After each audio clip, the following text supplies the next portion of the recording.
Mr. Parliamentarian, sir. Uh-oh. Can I? Where can I move? I'm tired. I'm going. Can I do it after the minutes, or? Written agenda. Forget it. Yeah, I know. I actually kind of do like having a printed copy sometimes. I do too. I like paper. Make it 6E. E? E. Okay. Six. Just because it's on the agenda, so if anybody has any public comment about it? Yeah. Even though they won't. Yeah. I was gonna do 5C, but 6E works. Not too many people are gonna make comments. Yeah. One never knows. One never knows. We may have an influx that we're not aware of yet. Okay, so 9A.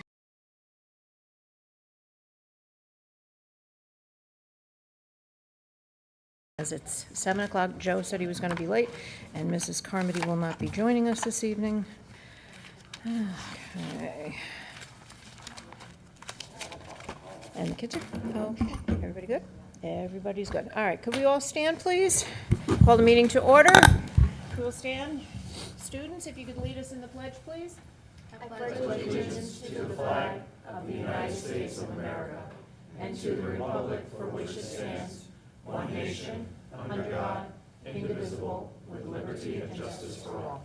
Thank you. Okay. I will entertain a motion to approve the minutes of the January 9th meeting. So move. Second? Any discussion? All in favor? Aye. I'll also entertain a motion for the special meeting on January the 10th. So moved. Second? Any discussion? All in favor? Aye. Okay. Public communications? Madam Chair? Yes. I'd like to make a motion to move an item, move item 9A, item 1 and 2, to item 6E. Do I have a second? Okay, any discussion? All in favor? Aye. Okay. Now, our student representatives. Good evening, members of the Board of Education. We are so excited to share some updates on behalf of the students, the district, and our sports program. For our students report, we are so excited to announce the midterms officially wrapped up today at high school, making the conclusion of the first semesters. Students are eager to dive into semester 2, which begins tomorrow, ready to tackle new challenges and opportunities. The drama club is making excellent progress. Rehearsals have been running smoothly, and the team has shifted their focus to preparing music for their upcoming performance. Just yesterday, they began working on choreography, bringing their production to life. We look forward to seeing their hard work showcased on stage during spring. Another excited event is right around the corner. The annual oratorical contest, sponsored by the American Legion, will take place next Monday, January 27th at 6 p.m. in the high school auditorium. This contest is an incredible opportunity for students to demonstrate their public speaking skills while reflecting on the importance of the Constitution. Participants will deliver a memorized speech on this topic and then present an impromptu speech about a randomly selected amendment to the Constitution. We encourage everyone to attend and support these talented students as they take the stage. We also wanted to share an issue we've noticed and heard about. Students at DePaulo Middle School living in nearby areas have expressed concerns about the long walk to school, which is approximately 20 minutes away. This walk becomes especially difficult during colder months, like this week, for example, with morning temperatures reaching as low as 0 to 4 degrees. This is impacting students' ability to arrive at school comfortably, even having some kids sick because of the walk. However, I've learned that students and parents in the neighborhood are working to gather signatures to bring this issue to the board's attention. I believe this reflects the level of concern within the community and their interest in exploring a potential solution, such as a seasonal bus. As a student body, I think we can all agree that we should ensure that everyone has the opportunity to learn safely and without any barriers. I look forward to discussing possible steps we can take to support these students during the colder months. Thank you. As for the rest of our district, this month, Oshana Elementary School hosted its winter choral and instrumental concerts. These events showcase the incredible talent of our young students. Congratulations to everyone involved on such wonderful performances. We'd also like to recognize 2 outstanding 5th graders, Tessa Rawson and Maya Sasso, who will be celebrated at the AquaTurf on February 3rd as recipients of the Celebration of Arts Award. This is a tremendous honor, and we are so proud of their achievements in the arts. At Oshana, our Math Olympiad students continue to shine as they engage in weekly practices and competitions throughout March. Their commitment and effort to learning new, extremely challenging, above-grade level concepts is a testament to the strength of our school system.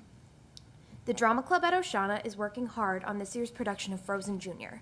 Rehearsals are going well, and the excitement is building as they prepare for performances in the first week of April. We cannot wait to see this production come to life.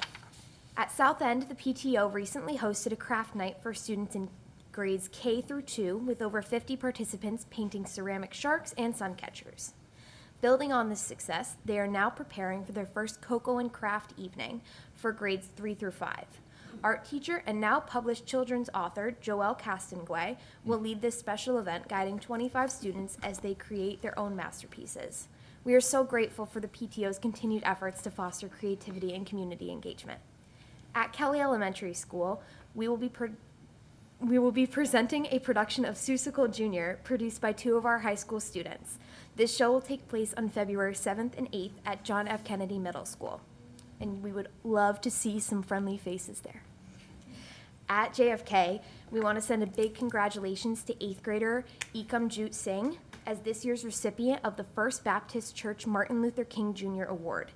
Ekam embodies Dr. King's legacy through his kindness, leadership, and commitment to fostering understanding and unity. He serves as a role model to his peers, embracing diversity and inspiring others with his compassion and empathy. So big congratulations to the Singh family. JFK school counselors recently presented an informational session to all 6th and 7th grade students, explaining the new scheduling system.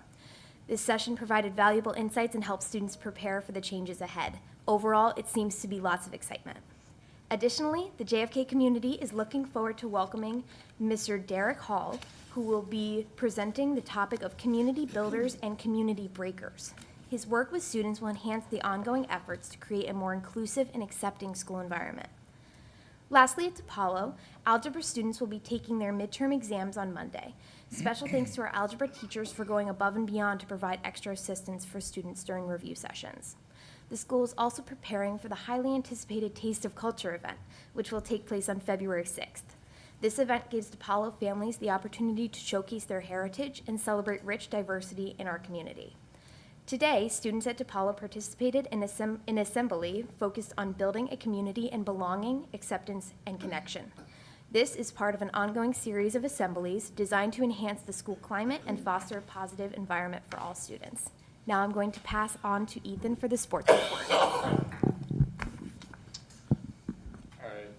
For the high school girls basketball team, they're coming tonight's home game versus Lewis Mills with a 11-1 record and is currently ranked number 3 in the Class LL state rankings. The boys basketball team has a record of 8-4 and also has qualified for the state LL state tournament headed into tomorrow's game versus Newington.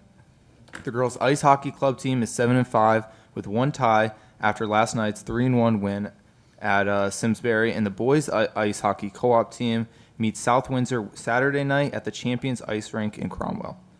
The high school wrestling team hosts the CTE Challenge Invitational Meet on Saturday, February 1st, and this SHS gymnastics team takes its undefeated 3-0 record to Farmington tonight. The SHS boys and girls indoor track teams are preparing for the upcoming conference championships in New Haven on Saturday. 6 different school records have already been broken this season, including the boys 1,600 meter and the 3,000 meter. Also, the Blue Knights cheerleaders participate at the Wolcott Invitational this Saturday. And finally, at the middle schools, the girls and boys basketball teams and unified sports basketball teams at DePaulo and Kennedy participate at SHS this Saturday at 3 p.m. in the annual Middle School Booster Club fundraising games. And that's it for the report. Thank you. Okay. Any questions of the students? I do have one question. The Seussical, you didn't mention who the directors of the show are? That would be me and Marin Tarfano, who's a junior at Southington High School. Oh, okay. I just wanted to get that out there. Thank you, students. Okay, communications from the board. Anyone? David? Just a quick comment. I know the superintendent had an easy day this week with the snow. Timing was perfect. But I will say that I was really impressed with the town's efforts to get the streets cleared. Some of us did have to go to work, and I will say early in the morning, I was surprised. The schools were almost pretty well cleared out. Patton, where I knew where I lived, everybody was busy getting things going. So a shout out to the town highway department for doing a great job on the roads. Thank you. Anyone else? No. Okay. Communication from the administration. Thank you, Madam Chair. Let's hope all snow days fall on holidays and weekends. I have a brief report for you tonight, but some good stuff and some informational. First, I just want to give a shout out. Our Southington High School DECA was among 4 Connecticut DECA chapters that achieved Thrive level recognition during the 24-25 school year for both the membership and chapter campaigns, and will be commended at DECA's International Career Development Conference held April 25th to the 30th in Orlando, Florida. Also, I know at the last budget workshops, we talked about the next dates for budget, and so I did reach out to our town manager, and here are the following dates. I'll send this electronically to everybody as well. But February 12th at 6:30 in the town council chambers is when I present the budget to the Board of Finance. And then our workshops are scheduled at this point for March 6th and March 11th at 6:30 in these chambers, council chambers. No, actually, lower level conference room, sorry, the room they usually do it in. But at 6:30. There is a March 13th date if needed. There's a public hearing on the budget at DePaulo Middle School on March 3rd. And then ultimately, the Board of Finance will recommend the budget on March 26th. There'll be a public hearing at 7 o'clock with the town council right here in this room on April 28th. And then the adoption of the budget will be May 12th at 7 o'clock in this room as well. And so that's kind of, again, I'll send that electronically. I also plan on sending that all out to families as we get closer to those dates, so they have that information as well. And then lastly, I just would be remiss if I didn't inform you all that we are looking for jumpers for the central office plunge, sloper plunge team. I know we've had some brave souls in years past, and then we've had some generous donors instead. So you can decide if you want to be a brave soul or a donor. We will not hold grudges either way. That date is February 22nd at 12:30 is the check-in, and the plunge is at 1 o'clock. So if you would like to join my team in jumping this year, Mrs. Passamano really is hoping to not have to jump. So if somebody's willing to step in and fill the void, that's one less jumper. Our very own recorder here has jumped every sloper plunge. This will be my 20th. Wow. It'll be her Nicely 20th done. plunge. So Wow. I don't know if I've converted her. Like she always jumps with the sloper alum team or whatever. But I'm trying to recruit her. Like after 20 years, she should be on our team. So we'll see what we can do. But if you're interested, please just reach out, shoot me a quick message, and we'll be sure to include you. If not, I'll send you my link for my fundraising page. So thank you, Madam Chair. That concludes my report tonight. All right, I just have one question. Did you set up your fundraising page? I Because will as it gets Yeah. as it gets closer. Did you set, okay. The day before. No comment. Okay, communication from the public on agenda items? No, okay. Item 6E was 9A. I'm going to do this in two separate because they are two separate trips. Approval of the out-of-state field trip for Italy. I will entertain a motion. A move to approve the out-of-state overnight field trip for the SHS Italian class, 11th and 12th grades to Italy, as Second. presented. Second? Okay. Any discussion? Lucky. Jealous. Lucky, jealous, any other comments we'd like to make? Can I request that you guys bring back coffee? I Excellent, excellent. Nothing but the finest espresso. It's a good ask. Right. That is a good ask, okay. Any actual discussion on this? Okay, hearing no discussion, all in favor? Aye. Okay, motion passes for the field trip to Italy. And then the second one is an out-of-state field trip for the Winter Guard to Bethlehem, Pennsylvania. I'll entertain a motion on that one. Move to approve the out-of-state overnight field trip for the SHS Winter Color Guard to Bethlehem, PA. Second. Take your pick. Any discussion? All in favor? Aye. Motion passes. Okay. Moving along to committee reports, Curriculum and Instruction Committee meeting, January 10th. Thank you, Madam Chair. The Curriculum and Instruction Committee meeting was held Friday, January 10th. We had a couple of courses that were presented to us. First, there's a new high school earth science unit, Geodynamics, Energy, Forces, and Earth's Crust. This unit was designed to help students build an understanding of the relationship between energy transfer and unbalanced forces as they explore concepts related to plate tectonics, radioactivity, convection, and rock formation.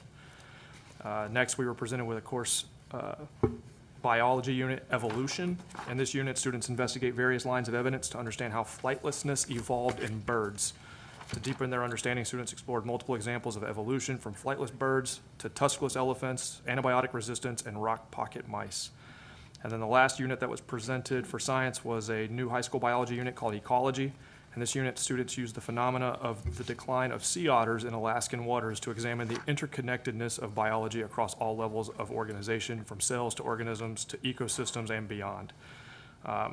One thing I'll highlight on the science courses before we go into some of the other ones I thought was really nice was impressive, is, you know, they really talked about how they try to tie a thought and an idea together and bring the students kind of along. Like, the students almost lead the course in some ways, right? They try to get them to kind of expand on, you know, just their very rudimentary ideas to start, and then they kind of, those discussions kind of evolve into a deeper understanding of the content. So awesome courses. It was a great presentation. Next, we were presented with two health curriculums, Health 1 and Health 2. The new curriculum includes the same content within the state and national standards as the existing curriculum. However, it is taught through a new approach called skills-based health. In skills-based health, skills are taught through content, with content being the vehicle for skill instruction. The focus skills taught throughout the Health 1 and 2 curriculum include analyzing influences, accessing information, interpersonal communication, decision-making, goal setting, self-management, and advocacy. And then last, we were presented with two new course proposals for the high school math electives. The first course proposal was a semester-long course titled Artificial Intelligence, which would be offered to students in grades 10 through 12. The course involves teaching important programming concepts that enable the use of AI in computer science and society at large. And then the second course was video game design. It's also a semester-long course that will be offered to students in 10th through 12th grades. And this course provides students with foundations for creating video games, with the emphasis on helping students develop logical thinking and problem-solving skills needed to program. Both of these high school math electives do not require additional staff. The math department plans to offer one section of the proposed courses in alternating years, and the curriculum for both proposed courses would come through open education resources, the codehs.com, so there'd be no cost for the board for either of these courses as well. Wow. Mr. Jaranowski. Is the books or the materials, will there be any cost associated with that, or No cost. no cost? Yep, no cost. And lastly, the health, is that still a half year or a full year? Still half year, correct? Half year? Yes. Okay. Mr. Brown. I just want to say how impressed I love this committee. I mean, the relevance of what these people bring to us, the usefulness, the connection with everyday life is amazing. They're also working on a course on cybersecurity, which I think is really exciting too. So, Yeah, we look forward to bringing that one. They're going to bring that to the curriculum Right. committee at some point in the future, and we're excited to see that as well. So Yep. lots of great stuff. Good stuff. And one of the things too, I think I'll highlight on that also is that it kind of shows sort of the evolution of, you know, we look at what's new, what's important, technology and what have you for students. We talk about, you know, being career ready to enter into either schools or into the workforce. And these are the types of course offerings that I'm proud to see because I think they really meet that objective. So. Yes. Madam Chair, Yeah, and I'll just make one comment, along those lines with the cybersecurity, artificial intelligence. I actually had to sit in on a meeting today with our chief privacy officer at the university regarding the adoption of artificial intelligence and how it relates to our privacy laws, both here domestically and abroad in the EU and Asia, and it's absolutely fascinating, and the implications for both career readiness and just living our daily lives. It's stunning to hear some of the things in the legislation that's coming out around it. So the fact that our educators at this level are on the cutting edge of not only educating themselves and delivering a curriculum, but being forward thinking, I think this is amazing. Okay, thank you, Mr. Williams. All right, district-wide facilities meeting. Mr. Medancy. Thank you, Madam Chair. So we were able to reconvene, if you remember, and I really wanted to take some time. I'll go into a little detail on this committee report tonight because I think the board, could use an update, just given some of the time that has lapsed in between. We had left off last spring investigating whether we could construct a new Daranoski School and a new Kelly Elementary School simultaneously, given the fact that it could save us money on escalation costs, approximately $7 million if we were able to do both projects simultaneously. But in order to do that, we needed to do a debt service analysis to see what would be the total cost of those two projects against the debt service of the town. There is a policy limit that essentially says that the debt service can't exceed 9.5% of the overall operating budget. So, and I want to thank Mrs. Mellett for this. She did a lot of work, on her end to try and take the document that the town had provided and update it with all of the latest numbers that we had gotten. And it was very clear at that point that we would certainly exceed the 9.5% debt service limit if we did both at the same time. So I then asked her if she could run models to see when could we do the two projects and fall within the debt service. And it came out that we could do a Kelly Elementary School in 2025, along with, and I'll share this, a South End build-out. And many of you know that South End is roughed out already, so it's a lot less intensive of a project and a lot less costly of a project.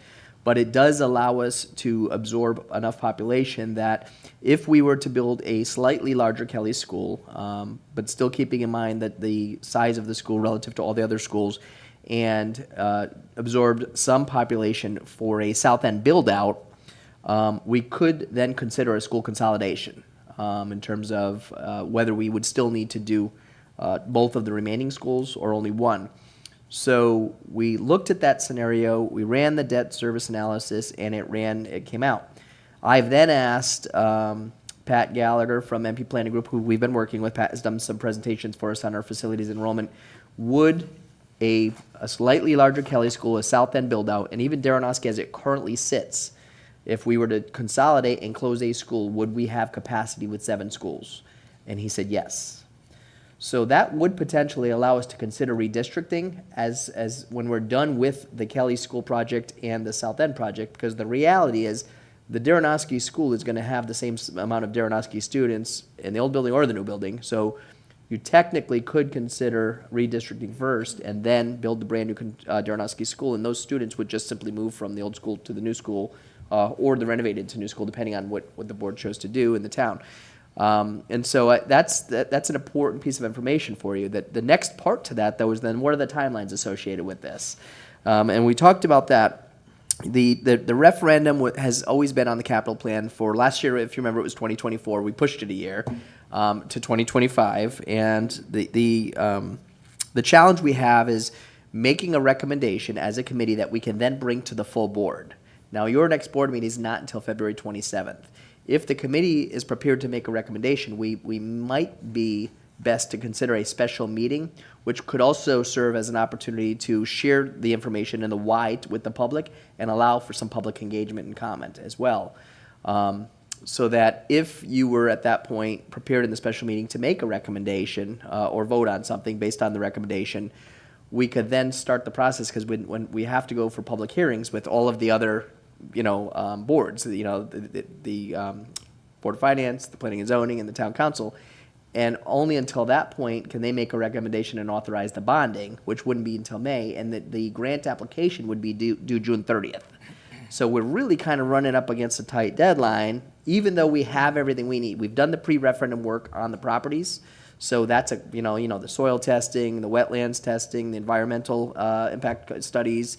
Now we understand the enrollment and feasibility, so in terms of the state application and justifying the space standard, both for South End and Kelly, and why it would be shifting because of a master plan.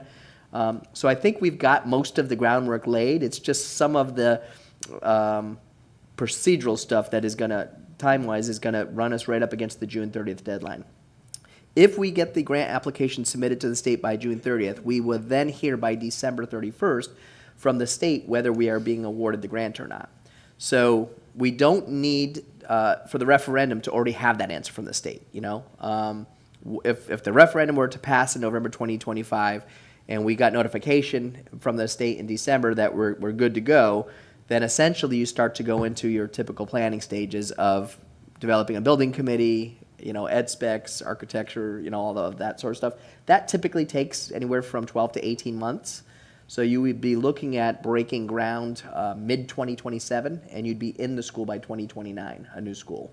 A little quicker, given the fact that it's new construction, not renovate to new, on let's say, the Kelly building. So those are all factors that were discussed there relative to the debt service, the scenarios to consider, once we understood the debt service, the associated timelines, and then just what it would mean for the board.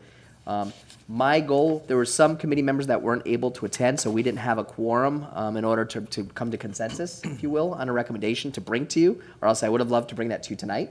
But we didn't have a quorum. So I sent all of those who could not attend all of the information that we reviewed, along with a link of the recording of the meeting for them to review, with the understanding that we would be scheduling another district-wide facilities committee in the near future, so we could at least get a quorum and reach consensus on whether this timeline and associated costs make sense to bring forward to all of you for further deliberation and possible action. So I will keep you absolutely informed of this, because it is from this point forward, January 23rd to June 30th, as you all know, it comes fast. And it's in the middle of budget season at the same time. So, I remember Mr. Darnowski saying my goals were a bit ambitious at the beginning of the year, and I have to try my best here to try and keep this one on the rails. So it may take a special meeting at some point, given that we're so far out into February, and that would push us up against a lot of deadlines for the grant application. So I will keep you posted. Okay, any questions of Mr. Medina? Yep. And again, I apologize, because I'm one of those members that has to listen and engage with the materials for the committee meeting. Quick question regarding the debt service. 9.5%? Yep. Yes. When was that debt service limitation self-imposed? And was there any discussion or appetite for altering that? If you know the answer, I'll defer to you. Well, there was discussion, I believe it was back in June or July. I did not realize it, and Mr. Darrenowski and I talked about that. I was not aware that there was a limitation as far as the debt service until, I think The it date was told to me, but I can't offhand, but I can certainly get back to you with the date. Yeah, I don't know exactly when it was, but it took us by surprise, because when we had talked originally, we were talking about two schools at the same time, and then the debt service, and it was, I believe it went up to 13%. in Yes, it 1 was- or 2 years, it was, yeah. Some of them, yeah. Some of them, it There was a lot of different runs that Mrs. Millett made. Now, this is a policy of the towns, Correct. and it has to do with their rating, bond rating. There was great concern for changing it because of our rating right now, that they didn't want to impact the rating by changing the policy, which is just this policy is just one aspect of the bond rating, but they felt it was very important, and they would like to stay under that I did share 9.5. with them, if they just gave me a much larger operating budget, we would Yeah, fall right we've under been- the 9.5%. Well, well, right, problem. and that's the other side of the problem. discussion, right? No problem. So, yeah, I'm just, curious from a historical perspective, again. It wasn't all that long ago, but I can't remember the exact date offhand. I'm thinking of one, but I don't want to give it misinformation. Yeah, I- I will circle back to you with the answer. Yeah, Okay. we can get that. for Thank you. Okay.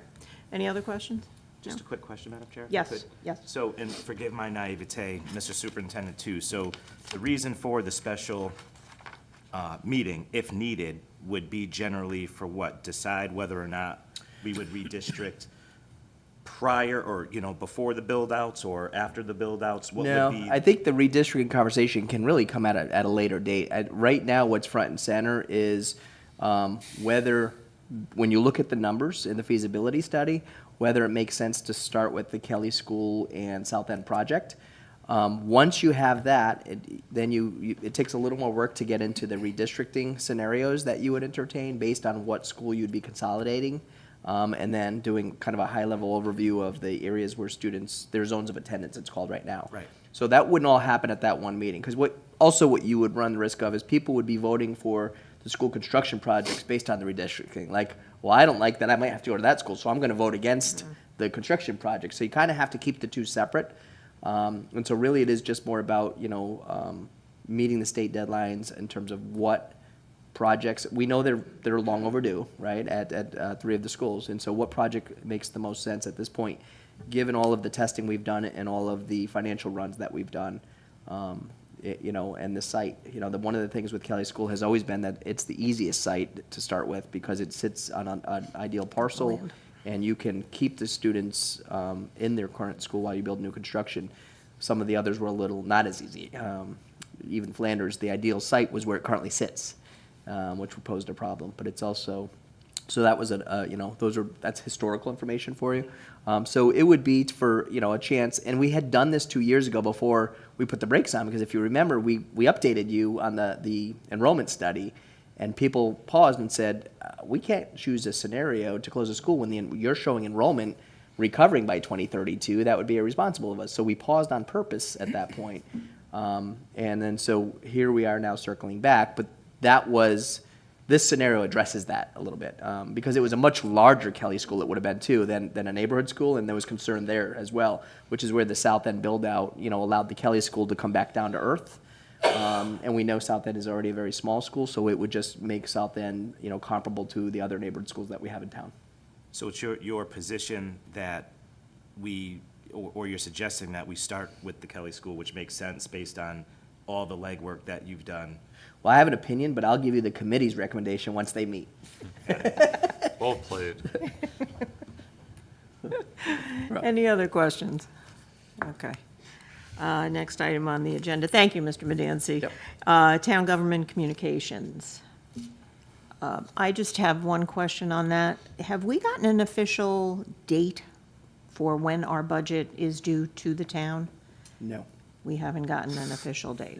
Okay, because if we want to, I know you're going to be away, Mr. Darrenowski.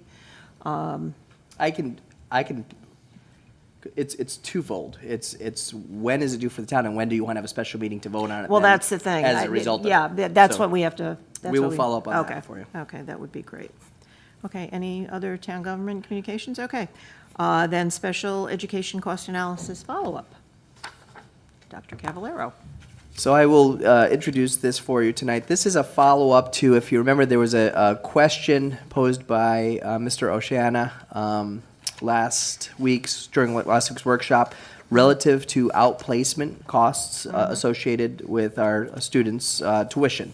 And the question was, how many students were we able to bring back into district that were outplaced, and what did that save the district? And it was a fair question, and we answered it at the time with just that question. But if you recall, I said to the board, there's layers to this question, and you can't really answer it just at that level, because for the amount that came back from outplacement, some went out to outplacement, so it's not a direct wash. And then you also have to factor in the excess cost associated with both groups. Because as we know and we've covered, we don't get as much excess cost reimbursement for kids that return to us, but we, so that's a portion of the problem. And then lastly, we felt, and that we added this information, just as important as the students we were able to return, how many students would have been outplaced, but we kept in district because of our in-district programs. So Dr. Cavallaro and Mrs. Mallet worked on those questions for us for tonight, and she's going to share some information with you that really unpacks the different questions that we developed as a result of Mr. Oshana's question. Okay, good evening. So, as Steve has said, we are going to answer the questions that came up in the last workshop. So question number 1. Why isn't this working? Sorry. Was it working? Just hit enter. I did. There it is. Thank you, Technology Director. So question 1 was, again, how many outplaced students came back to district in the 2024-2025 school year? So, and then we looked at what was the outplaced cost in the 23-24 school year. So if we look at that, we have a solid 7 students returning to district this current school year. So if we look at actual costs, students who are outplaced in the 2023-24 and return to SPS district for 24-25, we have that 7. And you can see that right clearly, that total outplaced cost last school year was $511,970. And the total excess cost over that 4.5% is $94,489. And then if we look at it at the 69.06% revenue that we would get is $65,268. So if you look at those 7 students, just to give you an idea, without disclosing all sorts of information, but where did those students come from and come to? We had one of our students went to DePaulo, to the Therapeutic Learning Center. One student went to Southington High School, to the Therapeutic Learning Center.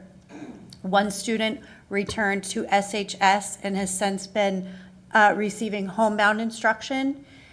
One student at the Therapeutic Learning Center Intermediate at Daranowski, and 3 students who returned to the high school were not returned to a district program but have been supported within the regular ed setting, getting some special ed services at the high school at large. The next question, how many additional students were outplaced last year? So we talked about those that came back, but as Steve had mentioned, it does become this pendulum. People go out, people come back in. So when we're looking at those students that came back in, we had 27 students outplaced in the 2023-2024 school year. Now I want to talk about that a little bit because 27 seems like an alarming number when we talk about the 10. So there's a lot of things that impact that we tend to not have control over when we're looking at budget time in the fall. The first thing is students who move to district with an IEP, and on the next slide, you'll see how many of those impacted.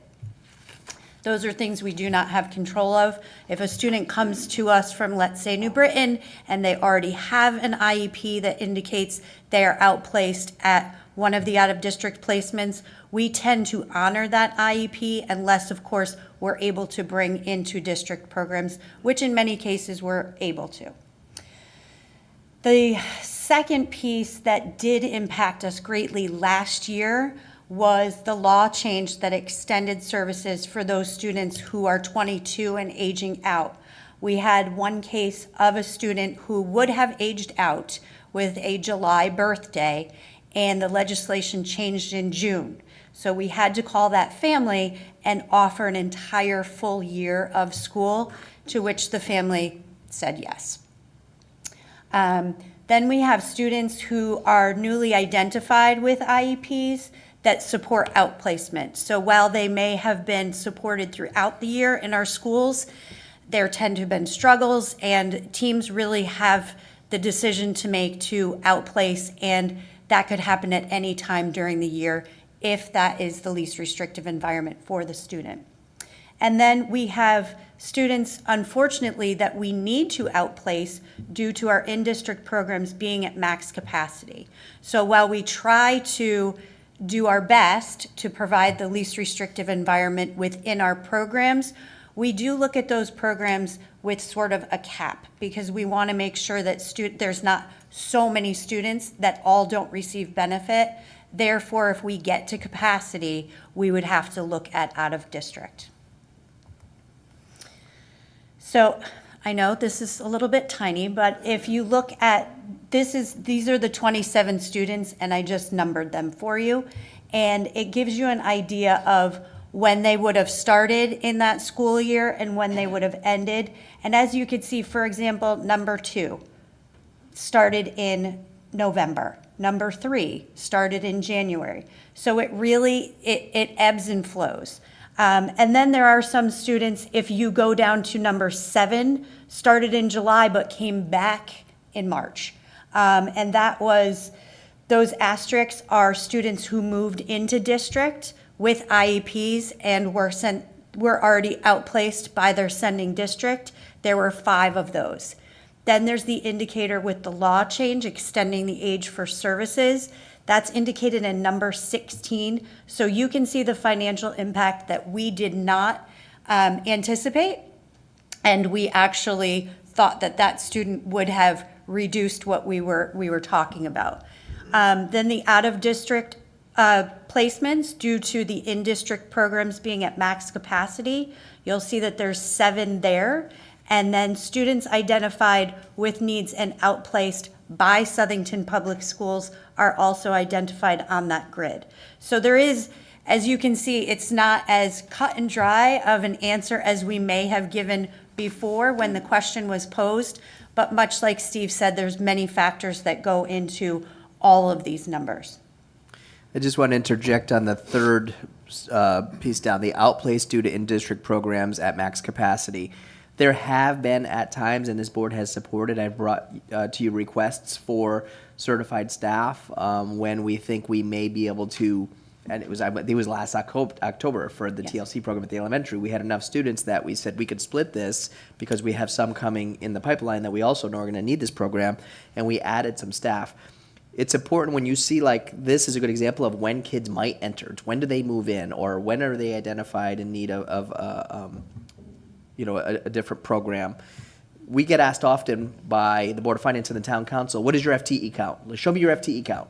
Well, I can tell you today what my FTE count is, but you can look at that chart and see that the needs change throughout the course of the year, and our staffing may change if we think it's more financially prudent to add certified staff than outplace when you have to do like a cost-benefit analysis.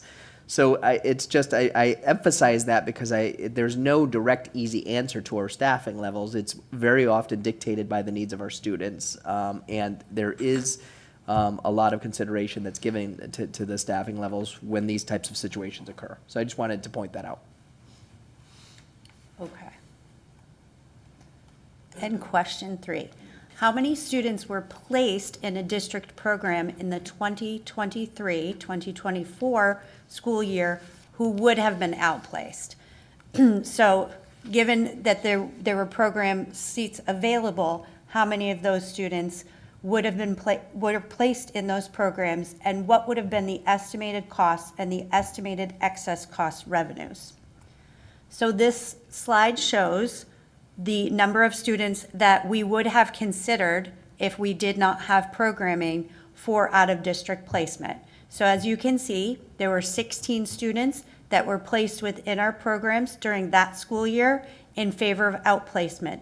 And they were either placed from preschool the year before or from their home schools. So there were 12 students that went into the elementary SLC program, which is the Specialized Learning Center for students primarily with autism.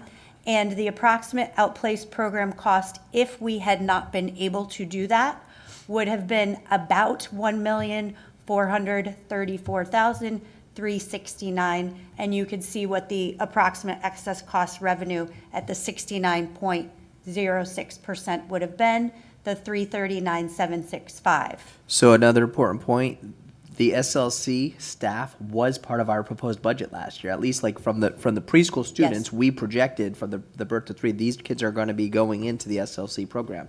So there's an example of when requesting staff at budget time, we're doing it based on projections that we do know of, as well as the ones that we can't anticipate. Those are the harder ones. Right.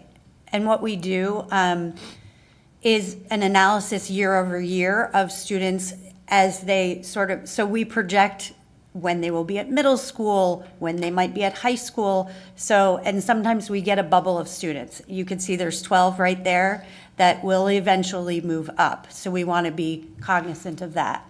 There was one student in the Therapeutic Learning Center primary, and that approximate cost outplacement would have been $82,178.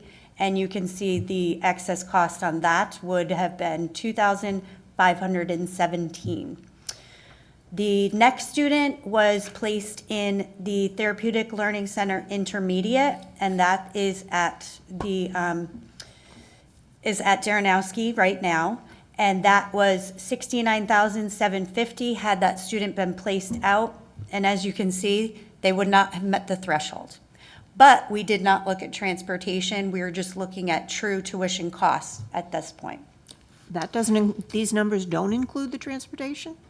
No, This these is are tuition. Just tuition? Yes. Holy Moses, okay. See, the piece about looking at transportation and giving an estimate on that, because we go out to bid every year, and it is so variable, as we showed in the last presentation we gave. It could go from $100,000 for a student or $15,000, and it really depends on the Depends if company. they're sharing routes, depending on Right. where they'd be going. There's a So lot it's of hard to factors. give you an estimate that's meaningful, Yeah. which is why we kept that out. Okay. Doctor, just a quick question. So that 347,000 figure, that is essentially what we consider a savings? Or is that a bad word, or how, could you just, I'm just trying to understand. Sure. The approximate outplaced program cost of the 1.7 million represents the tuition as we just discussed. And then each student, we calculate the 4.5 times of the per pupil calculation. So the last column is the actual special ed excess cost revenue grant that we back. do receive. Right. So when we're budgeting, we would take the 1.7 minus the 347,000, because we know that revenue, or we hope that that revenue is going to come in. And so we are reducing the tuition line item for the revenues that are Got it. coming in. Thank you. Okay, did you want to Thank ask, Mr. Carson? Yep. I did, and I just wanted a point of clarification regarding the transportation. That transportation is part of the calculation for excess cost grant. Yes. Okay. Yes. This slide does a nice job highlighting with the threshold at 4.5 time is around $83,000. If they would ever pass a bill to reduce the threshold for in-district program to 3 times, it's about $55,000. So when you look at some of those numbers, especially the singletons, those are easier to calculate, right? So instead of $2,517, we would be doing the calculation from $55,000, not 83. So you'd be getting, a lot more money than $2,517. And then for the third student down, the TLC Intermediate, we get nothing. Again, at $55,000, we get about $14,000 back for that student from the state. So the threshold for in-district program is something that, it either needs to be that or they need to fully fund, right? Mrs. Mellon has shared 69%, but we also talked in the budget meeting, our latest run was 62%. Not only are our costs going up, but the reimbursement rate we get from the state is going down. So it's a bad math problem. That's very complicated to corral. Yeah, I guess one thing, and this is just, commentary for a moment here, right? But this is probably one of the more volatile areas of the budget. We have some control, but you don't know what you don't know. So it's important, right? And that's why I appreciate this presentation, because it's important that we're able to really understand what are we seeing, and what does the budget mean? We saw in the news this week, another district is really struggling, and this is one of the areas that they highlighted, what their $11 million deficit, right? So it's critical that, we're able to forecast what we can, but we all need to be aware. So. Mr. Daranowski? And again, just for clarification, these are students that would, if we didn't have the staff, we would have outplaced, Correct, correct? correct, And this is for years 23, 24. correct. And in the 23, 24 budget, we added staff to support these students. So there was extra cost that was put into the budget. So Yes. Yes, so we had cost. This is more of a, that 1.7 million is really a cost avoidance. Okay, but the net of that would be, So the hard part there is really, I would think, because I'm looking at that chart, that we didn't add any particular staff for the bottom three. It was really the SLC staff. So some of them there wouldn't have been further cost for, but that top group, the 12, that would have been, and that was the staff that we requested, yes. how many staff did we add? It was a combination of, it was a certified teacher, it was some OT support, it was some speech support, it was some ABA therapists, and some paraeducators. Maybe 200,000 or 300,000, maybe, Yeah, I would say if you add it all up. in that range, so. Yep. So this was still it was a good move, is what I'm saying. Oh, for sure. Okay. But just for clarification, you could say, well, we saved 1.7 million. Well, it's actually Yep. less than that, just 1.4. yeah, just We'll to take have a it. true number. Yeah, yeah. So, and forgive me, please, for my math. But, so for the outplaced students in 23, 24, it appears that for those 14, it cost the district, when you take out or you add in the excess cost revenue, approximately 600,000, as opposed to the in-district kids cost the district 1.5 million approximately. Does that sound correct? No, that's what it, No. that's what it would have cost them. This right here is what it would have cost. Those are students if they. right. Right, but I'm adding in the 350,000, and I'm subtracting that. I just want to understand the big difference between the outplaced students and the in-place students, because the number is almost the same, 14 and 16, right? So, or am I way off? Where are you getting the 14 from? So, for the outplaced students in 20, Yeah. 23, 24. Yeah. Right? So there's, nope, I'm way off. There's 27 of them. Yes. Yeah. Okay, gotcha. Sorry. Okay. I the saw four- you I looking saw at the grid. 14 Yeah, this is there. the bottom group. Okay. Right, got we it, just, so- we broke that out, just so you had an understanding of, how we. Ebb and flow made- back in and Right, out. how we made these decisions. It wasn't just that Southington decided we're gonna outplace 27 students. Yeah, I'm So just what was the impact on that 27, which is what we tried to describe there? I'm really trying to understand the cost differential, and I know it's more complicated than, what I'm saying, between, sending the children out or taking care of it in-house. I mean, we would love to take care of it in-house. I'm trying to understand exactly what those numbers look like. That last slide does the best job of that, Okay. because those were outplaced, they weren't in place, so Right. the last slide really does the best job. And then the amount that's being showed on the last slide is if we had to have sent those students out. These are the students that are in our district. Right. And we do submit in-district students and their cost associated with each individual student. Okay. So Dr. Cavaliero's office in late November for the December 1st filing takes every student determines which classroom they're in. We take the actual teacher, the number of paras, the entire cost of that classroom, divided by the number of students in that classroom to come up with a unit cost for each student to be educated in that program. And that's what we're submitting to the state, and that's what Mr. Medancy is stating, that if we were able to receive a 3 times reimbursement rate, we would obviously see more revenue coming in for the programs that we have in-house. For simple math example, if you had 12 students in a class with a teacher, we actually divide that teacher's salary by 12. So we don't get to claim that whole teacher's salary for each student. We get to claim a 12th of her salary towards the total cost of educating them there. So it takes a while to get to that threshold when it's 4.5 times, that 83,000, and that's why I keep harping on that.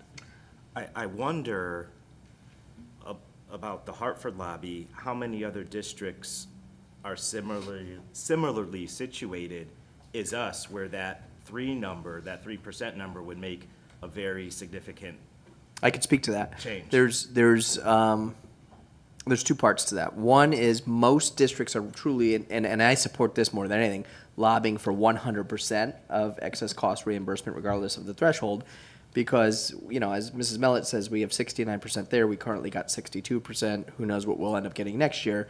But if we were truly getting what we were supposed to get, that would make a big difference. First off, in the amount of money we get versus the percentage we get back. But the small districts don't necessarily have enough students to open a program. Like for SPACE program, our SLC for students with autism, if you're a very small district, that one student, which is gonna be a couple $100,000, sometimes they go to their Board of Finance and get an appropriation for that, because that just blows their budget out of the water, because they're a much smaller district with a much smaller budget, and they only have one student, they can't start a program for them. Because to have a program of one doesn't benefit the child educationally, you know? So they're trying to get districts to form collaboratives, where if you're really a bunch of small rural districts, maybe you team up and start a program. They're trying to incentivize that. In Hartford right now, the majority of the bills that I'm tracking are for fixing excess costs altogether, either revising the formula, adding a weight to the education cost share, which is the large town grant for kids that are identified, because we currently don't have any weighting for them, and we know there is the cost, we've seen that, or incentivizing in-district programming, even for those who already have them. So there was about 100 bills at this point proposed around excess cost on both sides of the aisle. So I would be shocked if there was not some sort of major action or adjustment made this legislative session, because I have a feeling every school district is going to their local delegation saying, the system's broken, it's costing our taxpayers, what can the state do to help? So that's kind of where hopefully this session provides some relief towards that. Thank you for that. Yep. John? Mr. Williams can go first. Oh, Yeah, just, I guess one thing I'd like to see is maybe we can add this to the grid for the questions. If we could add in there what that 100% number would be for savings. I just think it's good to have it for people whenever they go and they thumb through and they want to look at those questions and answers. It's right there, you know, in their face. With the 100% reimbursement? With 100% reimbursement, just what would that be? Okay. On the 25-26 budget? Yes, on our proposal that's out today. Because we're down to 65%. Carson? Yeah, Dr. Cavallero, going back to the slide with the 27 students, the asterisk, students moved into district with an IEP and outplaced. Were any of those 5 students, did we have a heads up that any of those 5 students were coming to our district? And then the second part of that is, were we able to work with any of those 5 students to bring them in district? That's a very good question. So, no, we do not get a heads up. I will tell you, every once in a while, you get a director who has a high-cost student. I tend to do that when I know someone's moving, just because it's nice to do. But it doesn't always happen.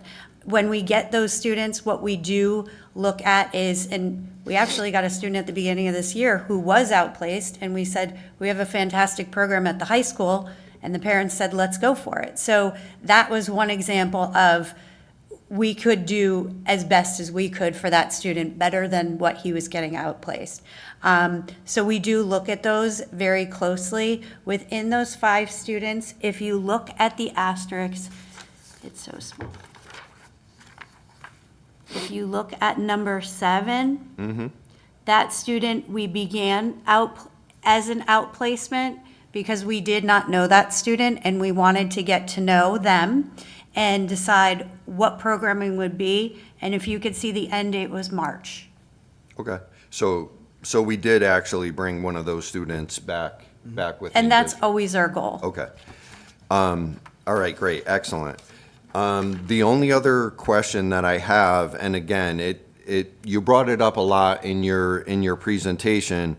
I just want clarification on reference to homeschool and homeschooling. What is the responsibility of the district, and what's the associated cost to us? We do this, we fall into this comparison, right? This caveat of in-district education versus outplacement. but we speak a lot to homeschool and homeschooling, but I really don't have an idea of the numbers around that. Sure. So are you talking about homebound instruction? Correct. Okay, so homebound instruction is what it is called, but we do not go into children's homes and give them any type of instruction. It's essentially tutoring. So that takes place when there's an expulsion, unfortunately. We still have to provide education if a student has medical needs where they cannot come to school and it's short-term. So that is kind of an ebb and flow. And there are times where we've had students who, in the interim of coming back, if they can't go into school right away, we have provided some alternative opportunities, and that could look like homebound tutoring. During the expulsion presentation that I had shared, if you were to have to tutor a student for the entire school year, it's approximately $15,000. Okay, and when we speak about homebound schooling, I'm specifically looking for instances and students of special education, right, of special needs. Do we have a number on how many students were currently special education students or special needs students that are currently receiving homebound tutoring? I could tell you the typical student is not receiving special education services. We'd have to take a look at. Yeah, I could get that information, and typically that would be the instruction through tutoring, and then if there are things within the child's IEP, let's say it's counseling or any related service, we would look at how to provide that as well. So I could get that number. 15,000 number that I offered is a baseline, does not include anything additional. Okay, all right, thank you. I think, though, if you look at the budget, we're only budgeted for that 15 grand for the tutor. So I would imagine we don't have many students that are not taking advantage, or utilizing the homebound program. Correct. So the That also is a good sign that we're not expelling a lot of special ed students that need that. I mean, 'cause when we know about how many expulsions we actually get, whether it's a STIP expulsion or we have an expulsion hearing and actually go, the number is low. So the chances of that happening and the child being special ed are usually even lower because it's such a low number to begin with. The medically fragile students are the other homebound group that you may, I mean, we've had this. You have a student that's got cancer and they're getting Yes. treatment and they're not coming into the schools with the immunocompromised, system. And we still have to provide FAPE. And so those are other examples of homebound too. Mr. Brzezowski? Not to belabor the issue, so, again, I think it would be really good, and not so much I need an answer right now, but maybe something that we could put on the grid. Can you potentially take, I guess, one through like an $80,000 cost or $175,000 cost, and exactly what type of services and what makes that so expensive? Because just looking at this, I can't figure out how one student would cost $240,000. And essentially, that's $215 an hour in 180 day, assuming it's 180 days, 6 hours a day, $215 an hour. We can definitely get that for you, because we have that information as Yes. sometimes as part of the contracts that we have with outplaced schools.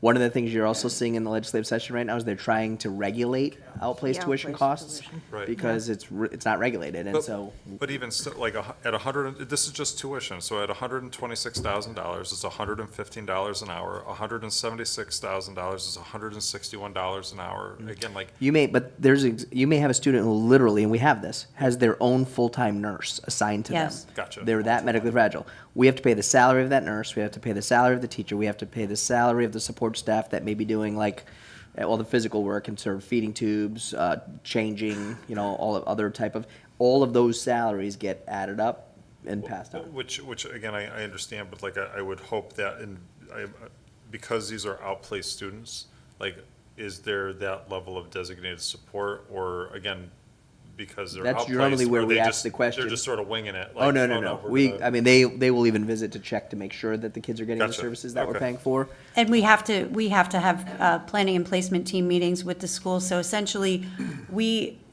because of these costs, we own the program. So we have to monitor how appropriate it is, what they're implementing. And then, like Steve said, on that contract or even on the bills that we get, it'll say tuition at $500 per day. And then it would say the cost of an aide, 36,000, or, so it breaks it down for you.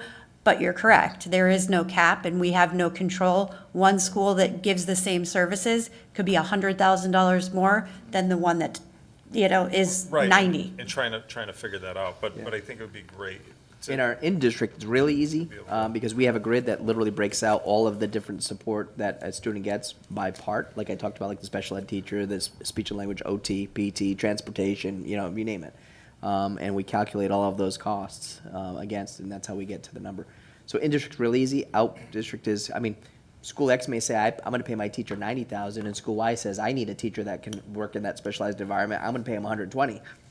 Depends on what school we're sending them to and what they're paying that teacher, because that's what gets factored into our contract and the cost against us. But they still do the same thing, so like if that classroom has, say it's a high-intensity program or what have you, and there's 4 students in that class, they do the same figuring as far as like, okay, whatever the staff is appropriated to those students. Like, again, if there's one teacher, but then each individual has an aide, would then be that, okay, that teacher's salary divided by the 4, and then. Well, so that, we don't know, we don't get No, control we of don't that. know that. Yeah, because So we don't get any of that. we don't know how many kids are, like, what they don't give us their business side of it, if you will. All the schools are private. The schools are and that, when Steve and I were up in Hartford, 2 years ago? Yeah. That was the biggest complaint we heard, were the schools that smaller districts and even some of the larger districts were sending students, they were outplacing students. They had absolutely no control over the cost of it. So if we hadn't developed programs in-house to keep our kids here, we would have been at their mercy, whatever it is that they charge for their, and there is no cap, there's no oversight by Hartford, and that's what they're talking about, at least. They're I talking think about there's- universal contracts. And they're also talking So that everybody a has to use the proposal. same contract Yeah. and for outplace, so that they can't be developing their own. And there's a proposal that they tell you what the tuition's going to be in December for the following tuition year. schedule The that's tuition forecasted, schedule, too, because so they you don't don't even get have a to do better that. budgetary. Yeah, they can up the tuition. Well, and again, like, I think it goes back to the fact of, going for your BSN, right? You could go to, Penn State at $80,000 a year, or you could go to UConn for $25,000 a year. You're still getting the same level of accolade, once you graduate and you pass your NCLEX, you're a registered nurse, right? So I guess my biggest, trying to understand this and hopefully, again, provide more transparency and more indication to our, the other teams that we have going out to hone our budget is, again, like, understanding, like, well, where does this money, like, how is this generated? Really show how kind of wacky the system in fact is, but then also too, like, what would it take to cherry pick, like, okay, these are three most expensive outplaced students, let's get them back in district, again, The 160,000 parents would have to plus. agree to that, and the team would have to recommend it through the planning and placement team. We could not budget for that and staff for that just because that's our end game. It's a collaborative decision made by the team, including the parents. And so chances are, if they're happy where they're at and the kid is getting the appropriate services and supports, and we don't even have an existing program, we're telling them we're just starting this and it's gonna be great, come, they probably are not gonna agree to it.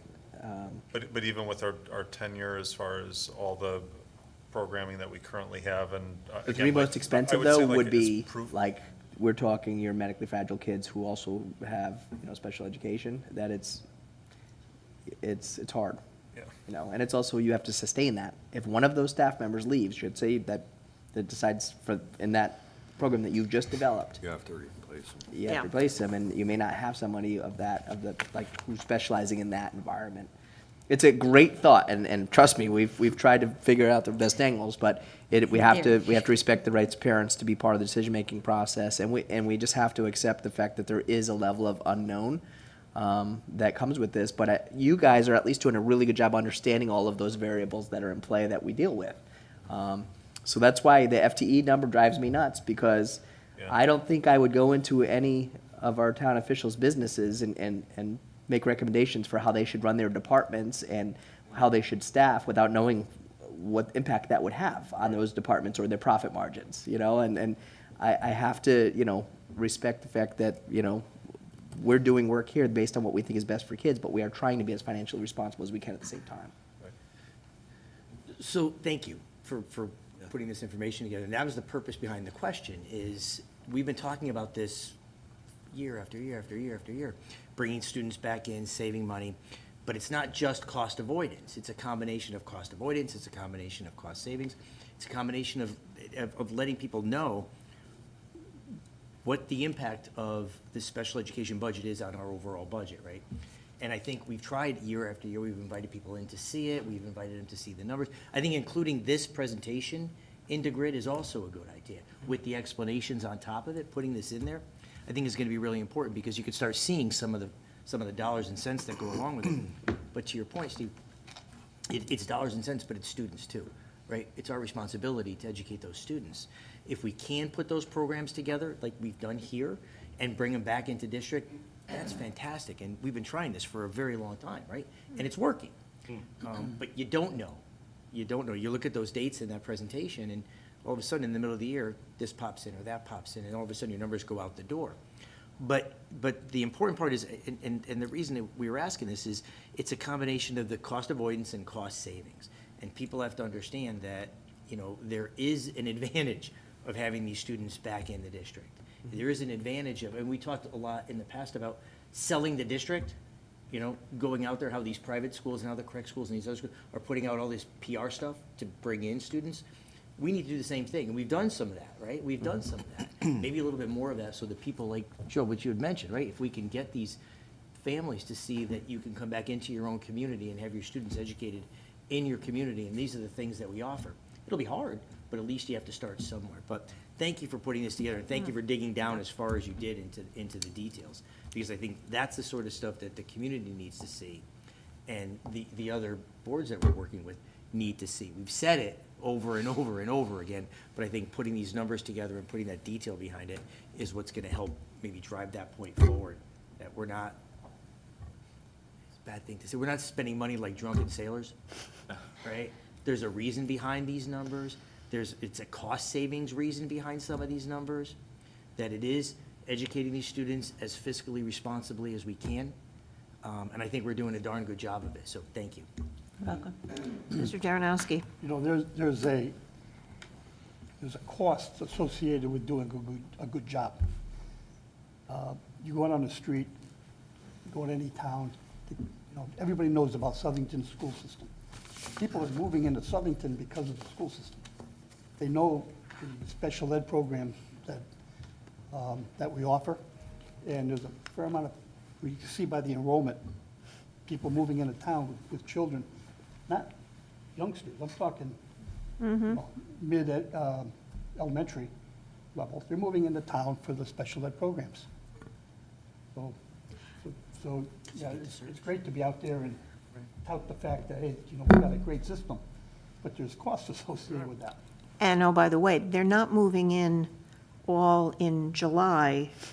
They're moving in all throughout the year. Correct. And we have no say. And it's not budgeted. Right. Exactly. We'll just have to make a town policy. Yeah, you have to can't move into in. town You by have to July. let us know you're moving in by I August. just want to raise one last point, and I promise, because I think we've definitely done a good job going into depth on this. One of the things the term we use is our continuum of services. We have a great continuum of services, but a challenge is every child is unique, right? And so you can't start a new program every time you have a unique child, or else you might end up with a continuum of services that is 50 programs, right? And so sometimes you have to look at, do you have enough students to warrant opening either another section or splitting a program? And if it actually has, that's how it's started, that was under Mr. Connellan's time.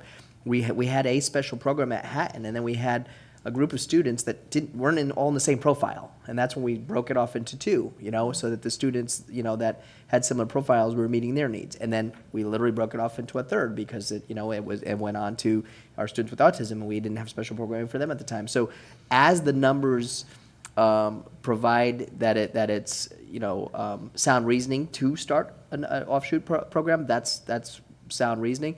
But we can't, that's where you're never going to avoid outplaced students altogether, because you can't always just start a new program every time you get a student with a profile that you're not prepared to educate, and you want to still do right by those students. I promise I will end it there. Okay. Thank you.